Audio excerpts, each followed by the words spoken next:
Welcome to Midlife Matters. I'm Marie, and each week I'm joined by my friends Julie and Mindy to talk about all the topics keeping women in the middle years up at night. Today we're talking about what to do with negative emotions and thoughts. We all have them, and we're all trying our best to overcome them. Join us as we learn tips to help us develop a more positive and happy mindset. Let's get started. Listeners, today we're starting a new series about happiness. And I know that we did a happiness series a while back. We did Gretchen Rubin's books on happiness, and we took one a month. And this time we're going to do a different book because we can never learn too much about happiness. No, it's still not there yet. Yeah. All the time. No. Yeah. So this time we are doing a book called Happy School by Julie Gordon. She has a master's degree in marriage and family counseling, and she's been mentoring women for more than 30 years. She lives in Memphis, Tennessee with her husband, David, and has 6 adult children and 2 grandchildren. So this book, I started this week, and ideally we are supposed to read it, practice it for a few weeks, and then talk about it. But I'm going to kind of be like you listeners, like if this is a new book to you and you didn't hear that we were going to be starting this, I'll be like you, asking the questions of Mindy and Julie and wondering how they've put this into practice because I've barely scratched the surface on it. Wow. All right. Julie, that's a lot of pressure for us. Yeah. Well, I'll say this is the second time I've read this book. I read it a year ago, and then I'm rereading it. So I have, seen it all the way through. So maybe that'll help. I think in our anniversary episode, we did talk about how we were going to get this book and start it. So if you did order it from Amazon and you did start reading it, you can follow us. You can follow along with us. Or I promise listeners, if you've not read the book, we're going to summarize the first chapter for you, and you are going to be able to jump right in, because couldn't we all use some tips on how to be more happy? And this author does it in a really fun way with a cute story. All right, so we're going to get to the summary of the first chapter, and we're each going to take a little bit. So my bit is this story is about a young woman, Darby. She's 32, and we meet her on page 1, and she is stuck in a dead-end job with a boss who doesn't appreciate her, a boyfriend of 2 years who she's not really in love with, and a mother who is crazy. Julie and Mindy, all right, already she sounds like she's a mess. She is a mess. Yes. She's anxious to be married and have a family, and she feels like her biological clock is ticking by so quickly. And she's given up on marrying for love. Leland, her boyfriend, is an intelligent, good-looking guy, and he's also a doctor, so at least he'll be a good provider, she thinks. He can at least give her the lifestyle she dreams of. But sadly, he doesn't really show her much respect or support. Her mother controls and criticizes her and treats her like she's still a child.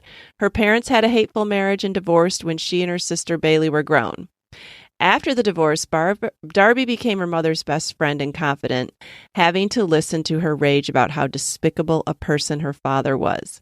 Her father passed away 3 years ago from a sudden heart attack. All right, so this girl has problems. I think the author took every problem that someone could have and made them into one person. Is that how you guys felt? Yeah, I was stressed reading about her life. Yeah. Yeah. If you have a problem, chances are Darby has the same problem. So stay tuned. Yes. She's going to work through it. All right, Mindy, pick us up where we are summarizing. All right. Darby became a Christian in college, but as she takes stock of her life now, it only leads to despair. She's so broken. She's currently seeing a therapist. At her first appointment, Darby tells her that she came from a perfect family because they were all good-looking, intelligent, and had outgoing personalities. Her therapist quickly helps her see that her family was anything but perfect. Darby begins to open up to the truth of how dysfunctional her family of origin really was. One day, Darby descends into dark discouragement over the circumstances of her crummy life, a boyfriend who is slow to propose, a heartless boss, a mother who is controlling and crazy, an unreliable roommate, a bad habit of drinking too much, and huge overall boredom and despair about life. She's so unhappy. All right. Again, are we getting the picture here, listeners? This woman has something to learn about happiness. Julie, keep going. On that day, she notices a package on her front porch. When she opens it, she finds an Aladdin-like lamp, and suddenly a genie is standing in her den ready to grant her one wish. After convincing herself this isn't a dream, she says, "Okay, I want to be happy." And the genie answers, "Your wish is my command. When would you like to begin lessons?" Darby goes, "Why can't you just make me happy?" And he says, of course he could, but she would still have the same thoughts, attitudes, and behaviors. And in a matter of weeks, she would just be right back where she is today. He tells her that happiness is a learnable skill. Now, before you say, wait a minute, this book has lost all credibility because there's a genie in it. Because that's kind of what I thought. I was like, oh no. But the genie kind of serves as a wisdom character that the author uses to train and counsel the main character in a practical and kind of fun way. So it adds some humor to a very heavy subject. And you get to hear what the genie tells her and what is going on in her mind. She's pretty reluctant and pessimistic. Right, right. So that adds some humor. But no, the genie is just a tool that the author uses. So it's instead of just sitting at a counseling session, we get to hear it in kind of a fun way. Mm-hmm. Yeah, at first I was a little put off by the genie just because, genies, I don't know, maybe something like out of Disney or something like, that, I don't know, we might not be able to relate to as adults. But I do think that just the back and forth between the genie and her, it's really like the back and forth that we go through in our own thoughts. And I do think that it serves a good purpose. Yeah. All right. So then in chapter 1, we learn Darby's boyfriend's mother doesn't approve of her. So she and Leland break up. Apparently, he's just not wanted to rock the boat for the last 2 years, basically just because he wanted a girlfriend. So Darby feels used and sad that she has wasted 2 critical biological clock ticking years. And then her mother shames her for losing him and is critical of how she lives her life. Darby's despondent as she faces the fact that she's still single at 32, hates her life, and is concerned about how her mother is affecting her mental stability. And this is where the genie pops in for his first lesson. And well, just a minute, Julie, before we get to that.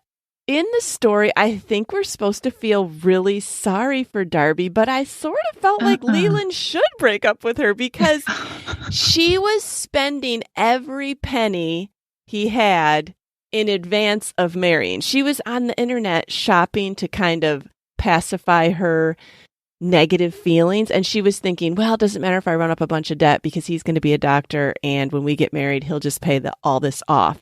And that's what his mother saw about her. It wasn't really, she saw some like red flags, and clearly he wasn't that in love with her. And she wasn't even in love with him. Nope. Yeah, she admits to not being in love with him. And I don't know, I don't really feel sorry for her either. But I think it's because she, it's obvious that she's looking in all the wrong places for happiness. Right. So I think like it's sort of good, obviously that they broke up. I think the hard part is going to be her working through having in her mind wasted these 2 years. Right. I found myself really annoyed with Darby. And I thought that when he broke up with her, I was like, wow, he saved her from a life of misery. Literally, because she's certainly not thinking clearly. So with each turn of events in her life, I found myself wanting to shake her and slap her into her reactions were so annoying to me. And I'm like, you're such a doormat, Darby. Gosh, come on. I know, with her boss, and she just lets people run over her. She is a doormat. It was making me mad. I'm like, get a backbone, girl. Come on. But I will say here, if you're thinking, wow, these problems sound like somebody that, these are 30-year-old problems, not midlife problems. But the farther we got into the story, I was easily able to relate all her fears and anxieties, even though they're about different things. I do find myself thinking like her on a lot of things about my circumstances, They're different circumstances, but they're still troublesome. So. Yeah, there's definitely things for us to learn. Agreed. I think it's blown out of proportion, all her problems, so that there's something you can relate with. So the longer I read, the more intrigued I got. I was like, okay, so this is making more sense. The genie's a little bit, like Marie said, it's a little different at first, but sticking with it through the intro and the first chapter, I could start to relate that, okay, yeah, she's blown out of proportion, but we all had something about her character that we can start to relate with. Okay, and so it is at this point that the G pops in for lesson 1. And in this first lesson, he's basically going to give us the raw basics of happy school, just the principles. So the first thing he tells her is that all your emotions are produced from your prior thoughts. Like if you're feeling sad, it's because you just experienced a sad thought. If you're scared, you've just experienced a fearful thought, and so on and so on. So did you make that connection this week, Mindy? Marie? Right. Did you make that connection in the last 3 days, Marie? Yeah. Right. When I read that, I really wanted to say, that's not true. Because sometimes it is true that you had the scared or fearful thought, but you want to say that who wouldn't have that scared or fearful thought given your circumstances? And I'm sure she would say that that's not right. Right. Well, I immediately thought about every morning I wake up grumpy. That's do what you? I thought about. I do. It takes me a long time, like at least an hour, to really kind of get back to thinking about truth and realizing that there's hope. I don't know why I wake up in such a dark mood every morning. And it's like the day goes in through my head and I'm not excited about anything. And I'm like, oh, I have to do it. And I literally wake up with this whole like victim mentality, or I feel like, there's just so much on my plate. It takes me, the reason I fix my hair and put a little bit of makeup on every single day is when I'm like, Lord, please come in and change my grumpy attitude and, show me that the day is not like what I'm thinking it's going to be. And literally Bryce knows to give me some time or I'm a grump. And so you kind of have to fight your way out of that. I have to fight against my own thoughts. And so the pattern has been there for long enough that I know that morning I'm grumpy. Midday, I'm super joyful because I'm actually doing the things that I was anticipating with dread, though they're fun things. So I don't know why my first response in the morning is to wake up like, oh, there's so much to do today.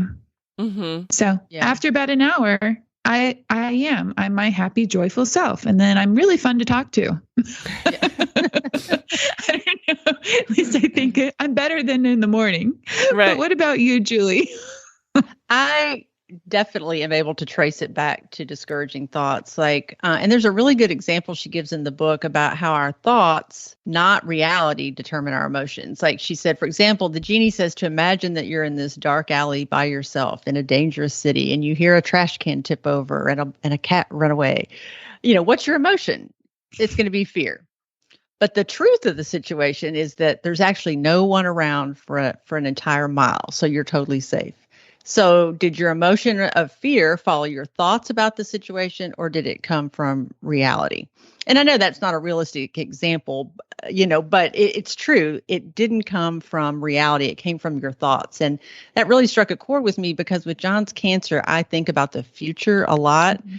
And my fear is based on my thoughts about the future, not reality. I'm not in the future yet, and I don't know what that's going to look like. And we might have fears about our children, and they're mostly based on our thoughts and our worries. And so many times I think we suffer an imagined future instead of staying in the present moment. And I do have serious concerns in reality, but it doesn't have to lead me to discouraging thoughts that lead to hopelessness either. Right. And we're going to address those, like how to think about negative thoughts later in the book. But right now we're just trying to learn to see negative emotions kind of like a warning light. She said, when you have a negative emotion, that should be like the warning light on your car's dashboard. Like pay attention to those thoughts. Like what were you just thinking? Mm-hmm. Yeah, like all this year, as it's my last year with kids full time at home, I just when I think about it, it's like I'm driving a car and I'm going to come up to a cliff and I'm just going to fall off. Because what could possibly be next? I don't know. Right. And that's all your thoughts because you don't know. It's not reality yet. Right. Right. Instead of imagining how wonderful it will be, I imagine how lonely I'll be, and I don't know why. Like I try to think like, is that just a personality thing, or is that just something we do about the future? We tend to imagine it less rosy, maybe to prepare ourselves for disappointment. I don't know. What do you guys think?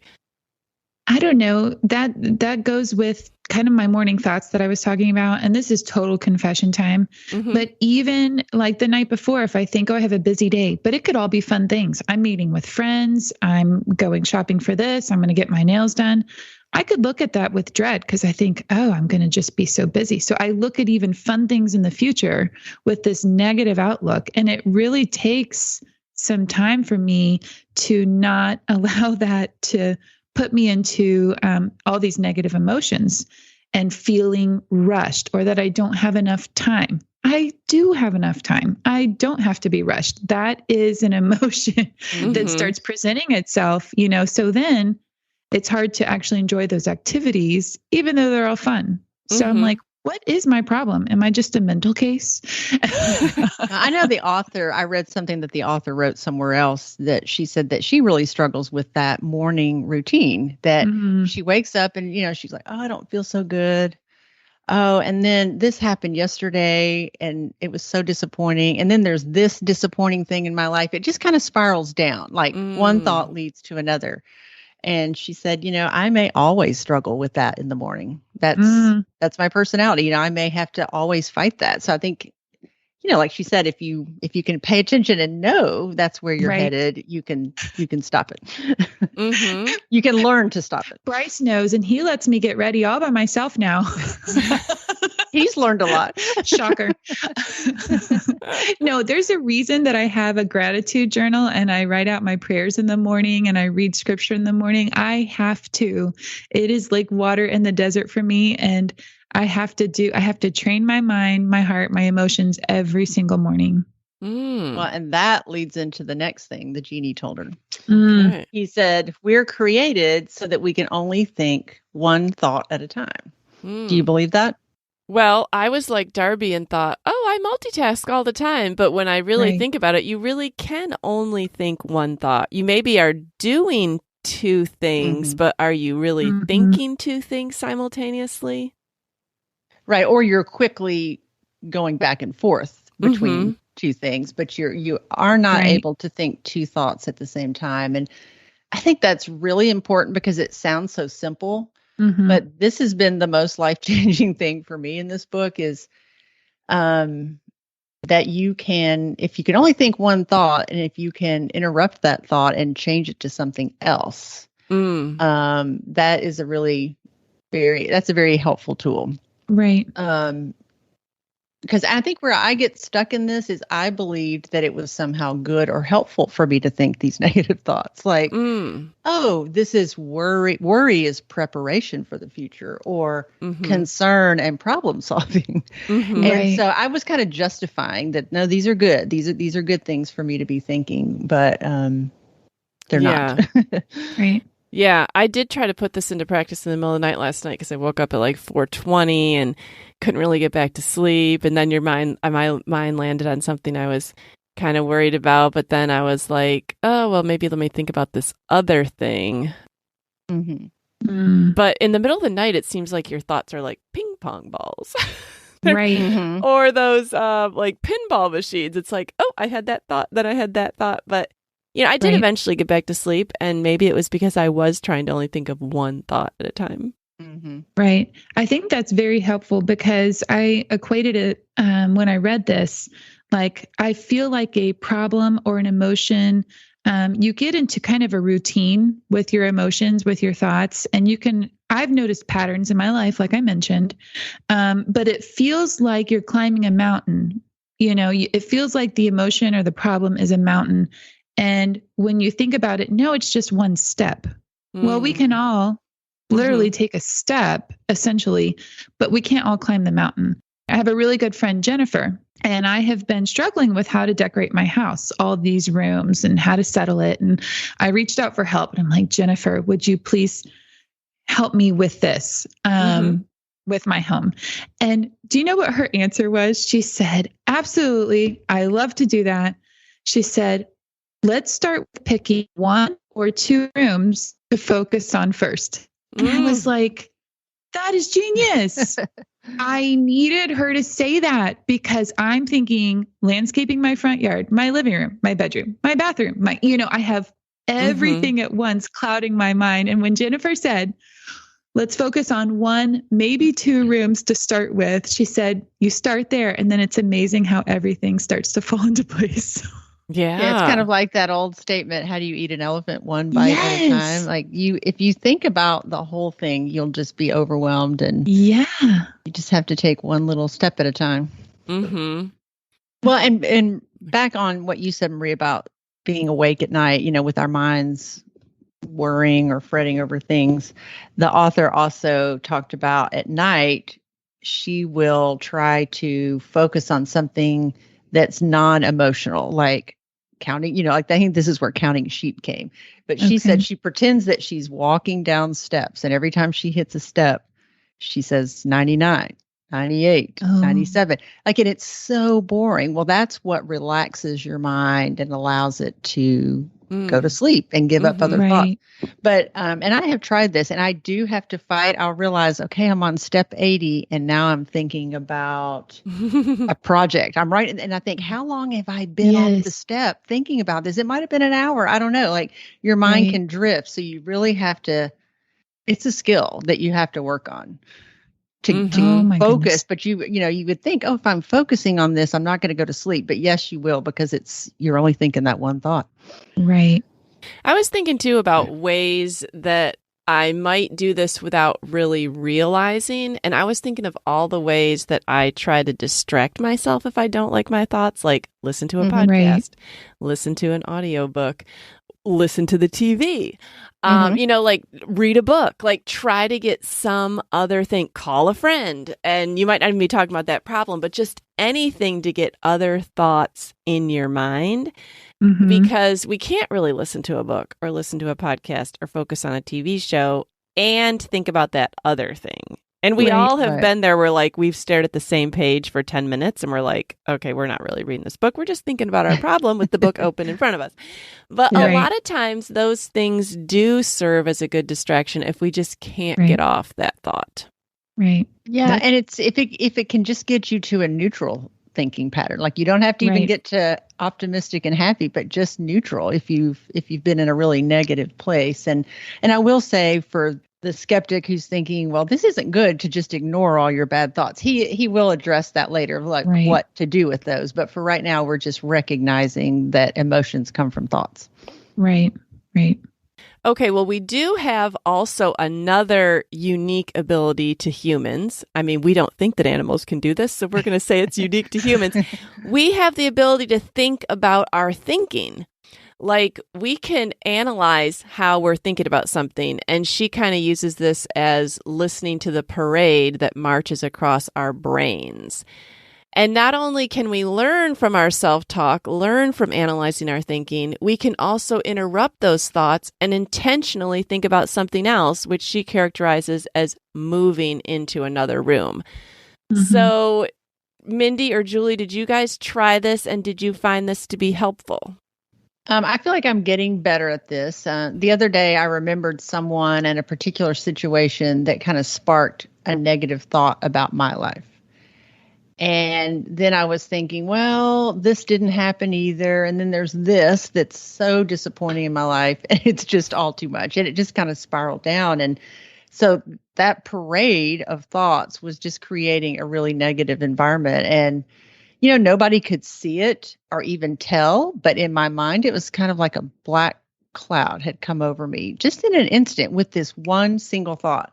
And so I immediately said, I cannot think about this. So I had to kind of kick that negative thought out and choose to think about something else, which she calls moving into another room. She kind of names everything. And, that could be making out your grocery list, or it could be going into what she called a gratitude room, like you said, Mindy. Right. Start to think about things you're thankful. And this works because we can't think about two things at the same time. You can move away from the negative thought to something more positive, or even, like I said before, just something neutral. Mm-hmm. And then maybe you can move to the positive. Right. But it's just getting away from that negative. And I didn't believe that. I mean, we have an amazing amount of control over what we think about.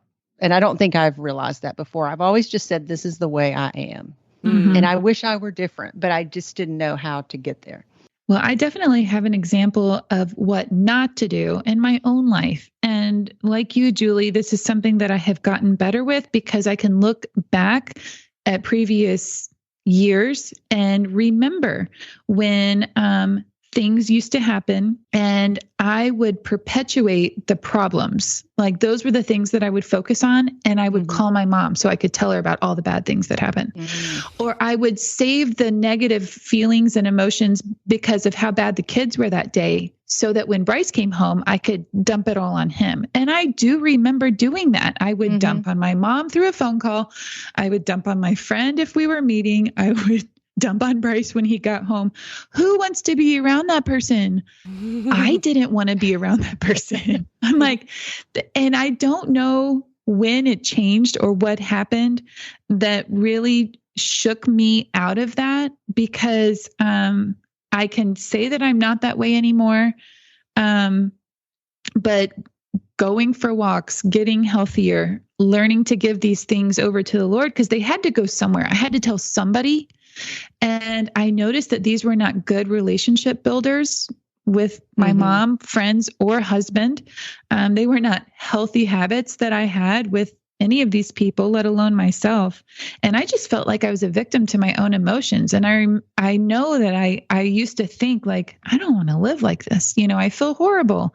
I'm always in a bad mood. Like, this is not who I want to be. It's not the wife I want to be. It's not the daughter I want to be. And it's certainly not the mom I want to be. And so things that I do now is I talked about journaling. Going for walks. I literally wear myself out physically. And I also interrupt the thought. Like, now it's a red flag. If I have negative emotions for too long, it's like you stop. And during the, she mentions that parade that's marching through your head. You stop when I feel the red flag and I think, what in the world am I thinking that's causing this emotion or this reaction in my life? And so it's something that I have to tell the Lord. I have to write it to him. I have to go walk, but I have to give it to him.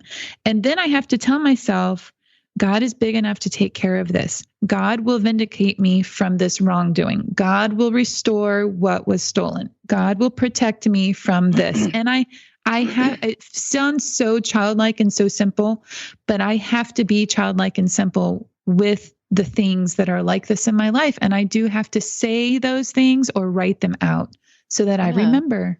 No, you're exactly right.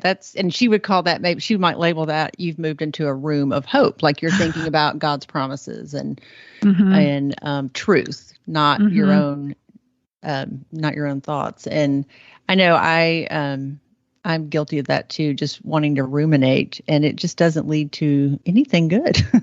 Yeah, sometimes I've heard other people give the advice, like in books, like set a timer and you're allowed to worry about something for 10 minutes. I wonder what this author would say about that. Like, is that good or bad? Yeah, she'll talk about that. Yeah. Oh, okay. Okay. Yeah. I'm glad there is a time and a place to think about these thoughts. There is a time. Yeah. Okay. Okay. Well, what is your reaction to her idea that thoughts are actual things? Like, it can be actually physically unhealthy to have too many negative thoughts and emotions, and negative feelings weigh down our body. Like, they're actual things for us to carry. Well, and I think I love this topic because when I went to Mayo Clinic with my son, he had a chronic pain syndrome. They taught him how to rethink. And they said that repeated thoughts, negative or positive, cause deep grooves. I mean, this is a very oversimplified thing, but a deep groove or a neural pathway in your brain. And when you think new thoughts, it's like you've moved over. Think about a pathway in the grass. When it's walked on every day, the grass goes away and it creates a rut.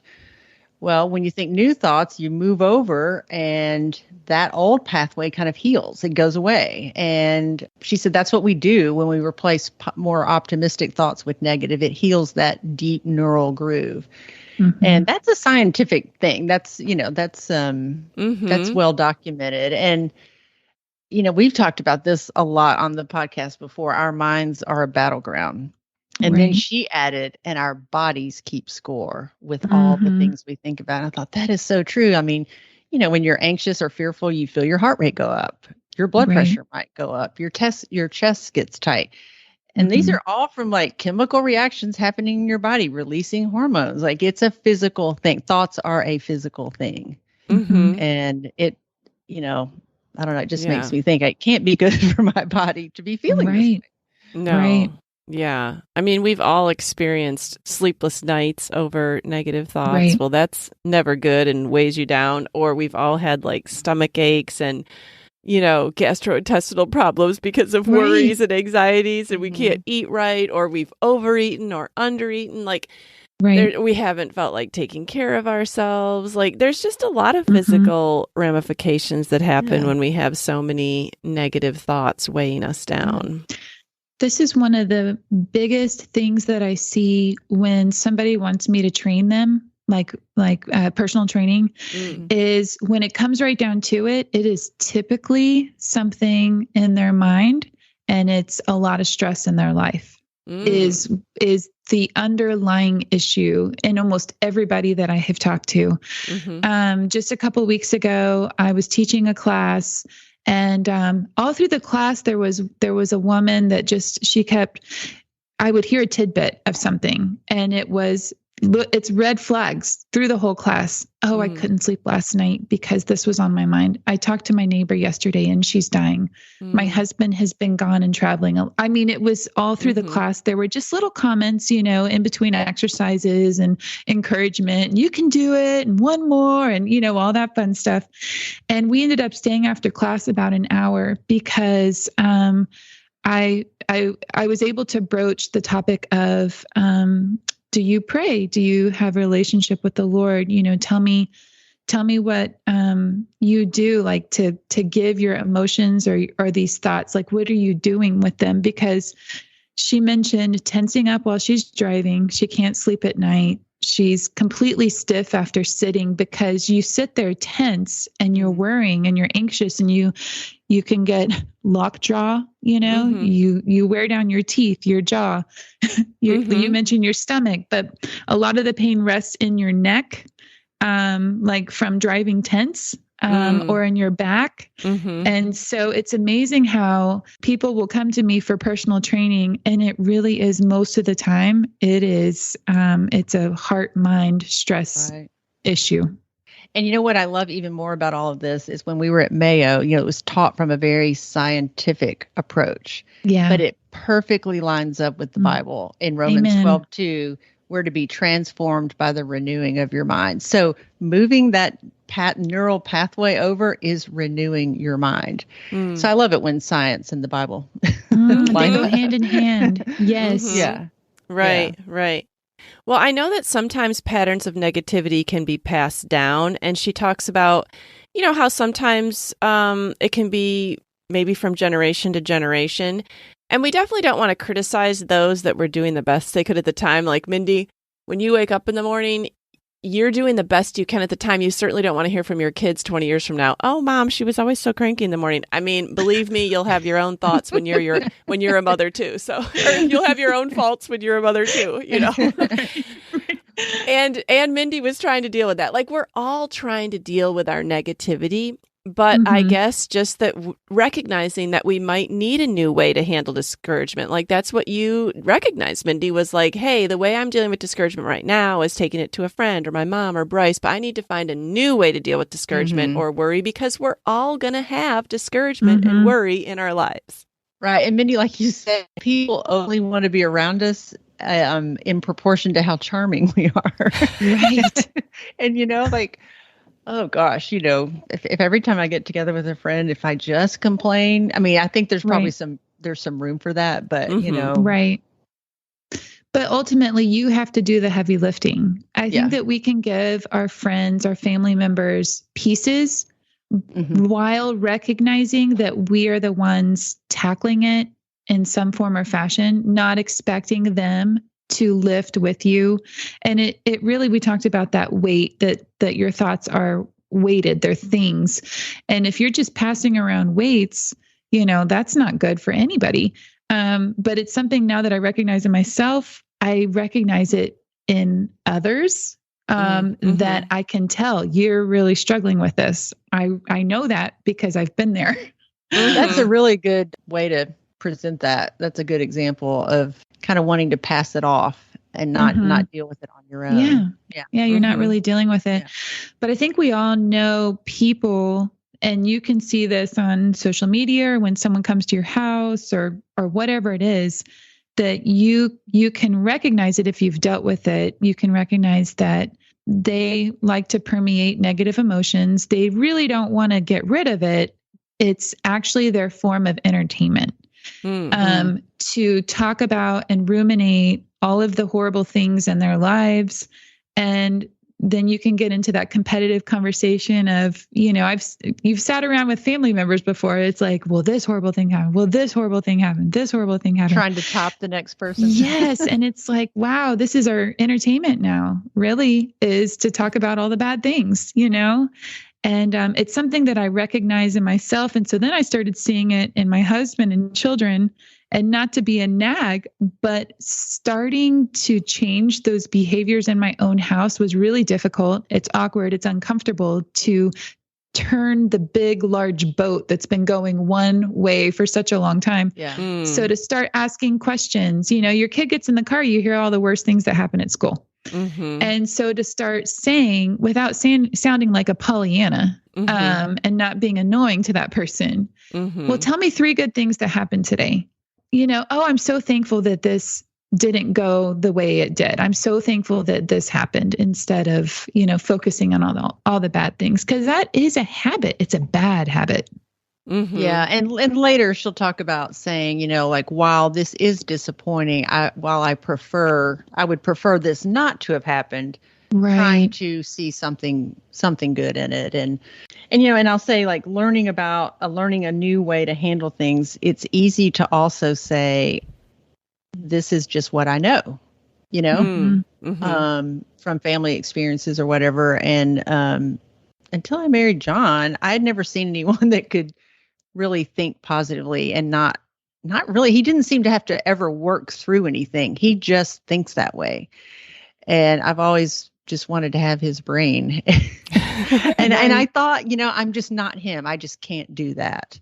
And this has just been an encouragement to me that it is a learnable skill, and it just comes easier for some people, I guess. And so I'm encouraged that it's learnable. And one thing she does say is that you can learn the principles pretty quickly, but just like anything else, mastery can take years. To truly master the violin or the piano, like, that doesn't come quickly. You can know the basics, but you have to put it into practice, and it takes time. Right. Well, she's definitely not telling us that we need to put our head in the sand and ignore our problems. We do need to face our problems, and we're going to be talking about how to do that in the next lessons. But this week, we were just being asked to pay attention to our negative emotions and prior thoughts.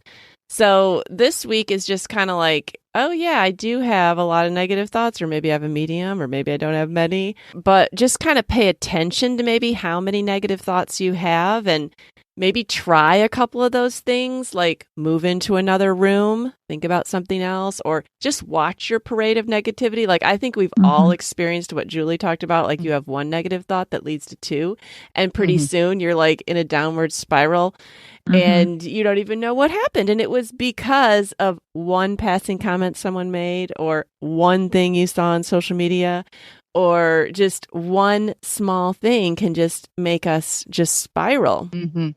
So just maybe, listeners, pay attention to how many negative thoughts you have, and try to think about the things that we've said today that may help in that situation. And the rest of the book, when we come back next month and talk about this again, it's going to be based on the principles we learned this week. And we're going to be telling you how we've tried to put them into practice. And we'd love to hear if you're reading the book. Go ahead and tell us how you're trying to put it into practice too. Yeah. And I'll say that the chapter ends with Darby still skeptically asking questions like, how can anyone not think about negative thoughts when all their circumstances are so disastrous? Like, she still doesn't get it. Right. So if you're struggling and you can't see that connection yet either, just try. And I think you'll see that what she's saying is true. That you can, if you notice your thought patterns, you can change it. Now, Julie, you said that this is your second time through. The first time you read the book through, was it kind of a read it and then practice it a little while you're reading it, but then kind of forget about it? So you decided to pick it back up, or? Well, yeah, I read the whole book straight through. And that was when I thought the issues that I was maybe disappointed with or sad about were much different. So after John's diagnosis, it's just a whole another book. And I am taking it one chapter at a time and trying to work through it. She does get into later talking about journaling and making lists and writing things down. So I'm going to try to do it as she recommends, as the author recommends, and really working through it. Yeah. And like we said, that's a big job. And so if we do it slowly and just take it one chapter at a time or one piece at a time, implement one thing, we'll probably stick with it and remember it a little bit longer. Right. Well, definitely thanks for bringing this book to us, Julie. And I'm excited to talk about this with you guys this year. I think it's going to be fun. I will put a link to Happy School by Julie Gordon in our show notes so that if you want to order it on Amazon and follow along with us, that would be great. Yeah. All right, ladies, it's time to move into I'm a Fan.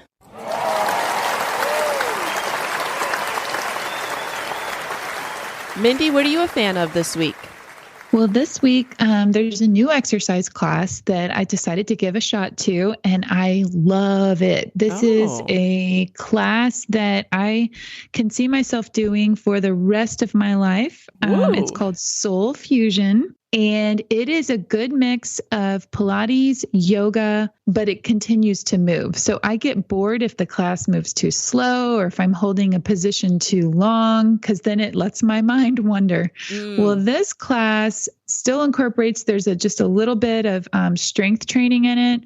And then there's also a little section of cardio. So I feel like it has kind of a little bit of everything that I enjoy. It's more upbeat music though, and it stretches me out. It works on my balance. It works on my core strength, and it's great for toning. And so I am thrilled that I found this class called Soul Fusion.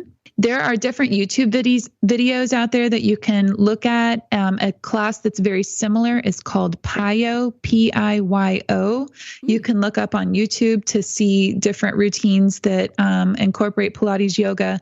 That's a fusion class. So you continue to move if you get bored easily like I do. It's just great, lifelong, any age can do it, and it's great for everyone. Oh, I feel like I may have heard of that term before. I wonder if other Ys have that class. It's not a Y. It is a locally owned fitness center here in town, but it is something that I have seen at other YMCAs. And so just look for something like Soul Fusion, PIYO, anything kind of in there, and you'll be able to kind of spot that class. But it's just great for one. You're not going to have a lot of injuries with this type of workout. And it's just it's a very smart, good, healthy way for all ages to work out. I've never heard of that. No. And I know that as we enter the fall, I tend to have a downward slump in my enthusiasm for working out. And so if you try a new class and you like it, it's going to keep you interested. Yes. All right. Julie, what are you a fan of this week? All right. I'm a fan of a Netflix movie called Radioactive. And it's a 2019 British drama it's the story of Marie Curie and her husband. So it's somewhat scientific, but it's a romance because they had a really neat marriage. And I didn't even realize that he passes away kind of quickly. So she's committed to staying with her research, and just kind of gives it the aspect of just what a pioneer she was in the science world, being a woman. And then there's the tension of her discovery. It kind of flashes forward in time to show you what her discoveries led to. And there's that tension between the good that it could do, like curing cancer, and then the nuclear bomb. And just that tension of the good and the bad, the potential that she created by discovering radioactivity. So it was really, really good. Oh, okay. I'll have to check that out. Yeah, Bryce saw that. He really liked it. And I loved that it had a really good actress in it that plays Rosamund her. Pike. Yes. Yeah. And so it's well done. It's not one of the cheesy. No. Yeah, it's very well done. Yeah. Interesting. All right. Well, I always love to have something new to watch. So we'll put a link to Radioactive in our show notes. All right, I'm a fan this week of a fall meal. So they have this at Aldi, and we may have briefly mentioned this in our Aldi episode, but I hadn't tried it yet. So these are the Tyson beef roasts that they have in their meat department, and they come pre-packaged with the roast, the vegetables, which include red potatoes, carrots, yellow onions, celery, and then they also give you a complimentary seasoning packet. And Mindy, you had mentioned that the seasoning packet was really good, which kind of put me over the edge to trying these. And it's $10. I think it's like $9.99 for the meal. I will say, go ahead and grab two, because I only had myself and Lydia and Lauren at home, and it only fed 3 people. And it like squeaked by feeding 3 people. And when I looked at the back before I got on today, I thought, well, I wonder what they say a serving size is. They say you can get 5 servings out of this. No way, because I looked at the calories in each serving. It's only 230 calories. Who only eats 200 calories for dinner? Like, that's not a meal. So you'd have to have other things with it. So I would say plan for it to feed maybe 2.5 people. So you definitely want to grab 2. It's a convenience meal, but I promise you it's so easy. You literally open the package, put it in your crock pot. It smells delicious. And if you want a good fall roast, this is such an easy way to do it. I will second that, because, or third that. I bought that a couple of weeks ago, and it was delicious. John said, please buy more of these. The seasoning was so good. And you're right, the meat portion is a bit small, but I think we fed 4. Did you? Okay. Yeah, it was really, really good. Super convenient. Yeah, I agree. And I've bought it now twice. And I third this recommendation. So good. My whole family loved it. And it also, the meat was very lean. It did not have a lot of fat on it that I had to pick off. So I was even thrilled with the meat portion that was in the packet. Yeah, and you can't beat the price, because I think at Kroger or Publix, that would probably be like $18. Right. Or at least 13 or 14 with the size being smaller. But Right. So if you're looking for a new Aldi meal to try, this is the Tyson brand. It's the beef roast with vegetables. So definitely a good one to try. I hope they're going to carry this all winter, but you never know with Aldi, so you might want to run right out. I know. I thought about that with it being a name brand. I wasn't sure if they'd have it every time. Yeah. Well, I will say I did find the same meal at my Walmart neighborhood store, which is about the size of Aldi. Oh, and what was the price, Mindy? I can't remember. Okay. Do you remember thinking it was more or less, or probably not less? I need to look it up, y'all. Okay. I really do. Because it's the same exact thing. Oh, it's probably a similar price at Walmart. I mean, maybe $1 or $2 more. Right. Yeah. But it was still by Tyson. I mean, it was the same exact packet. Okay. Yeah, all right. I need more of these kind of meals. Now that I'm mostly cooking for 3 people. You know, like I need more kinds of these, like feels like a homemade meal, but doesn't take tons of time and preparation, just to have me find out that no one's going to be home for dinner. Right. Oh, no.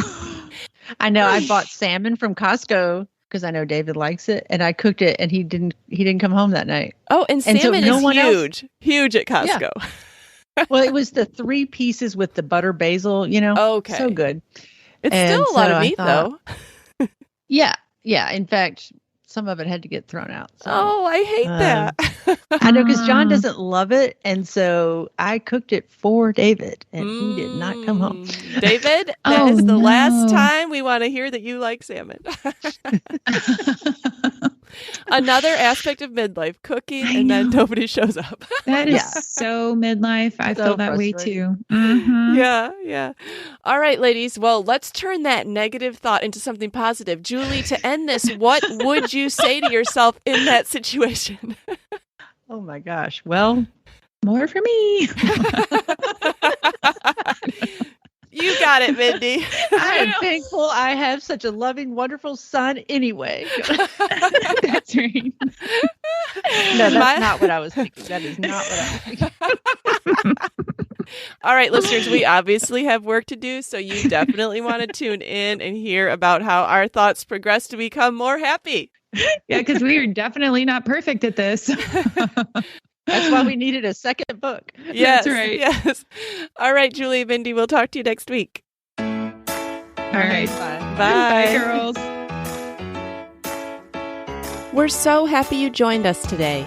You can find the show notes for this episode at midlifematterspodcast.com. Also, please tell a friend about the show and help them hit the free subscribe button on their favorite podcast app. Be sure to follow us on Instagram at Midlife Matters Podcast. That's where we post pictures and stories about all the things we talk about in each episode. Thanks for listening, and we'll see you next week.